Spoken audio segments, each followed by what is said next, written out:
और chief justice Yahya Afridi से supreme court reporters की मुलाकात हुई है। चीफ जस्टिस ने कहा कि जजेस के ट्रांसफ़र के हक में हूँ, तबादले के जरिए लाए गए जजेस की सीनियरिटी लिस्ट में सबसे नीचे होना चाहिए। मियां शाहिद हमारे साथ मौजूद हैं, मज़ीद तफसीलात उनसे जानते हैं। जी मियां शाहिद बताइए। मियां शाहिद से हमारा रब्ता मुनक़ता हुआ है। चीफ जस्टिस याहिया अफरीदी से सुप्रीम कोर्ट रिपोर्टर्स की मुलाकात हुई है। चीफ जस्टिस ने कहा कि जजेस के ट्रांसफ़र के हक में हूँ और तबादले के जरिए लाए गए जजेस को सीनियरिटी लिस्ट में सबसे नीचे होना चाहिए। चीफ जस्टिस याहिया अफरीदी से सुप्रीम कोर्ट रिपोर्टर्स की मुलाकात हुई है और मुलाकात के दौरान चीफ जस्टिस ने यह कहा कि जजेस के ट्रांसफ़र के हक में हूँ, लेकिन तबादले के जरिए लाए गए जजेस को सीनियरिटी लिस्ट में सबसे नीचे होना चाहिए। इस मुलाकात के दौरान उन्होंने ये इजहार ख्याल किया और कहा कि मैं जजेस के ट्रांसफ़र के हक में हूँ।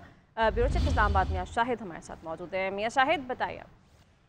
देखें, चीफ जस्टिस ने कहा है कि आईनी बेंच के पास 3000 से ज्यादा मुकदमा ज़ेर इल्तवा हैं और जजेस के ट्रांसफर के हक में हूँ।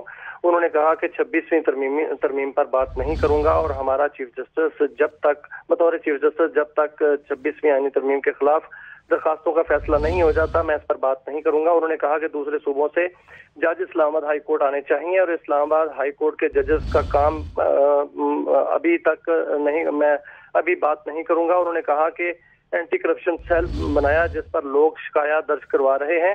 एंटी करप्शन हार्डलाइन बनाया गया जिसका मकसद करप्शन को रोकना था। उन्होंने कहा कि 14,000 के करीब शिकायत सामने आई हैं। उन्होंने ये भी कहा का भी जिक्र किया गया। मियां शाहिद आप बता रहे थे, आपका शुक्रिया।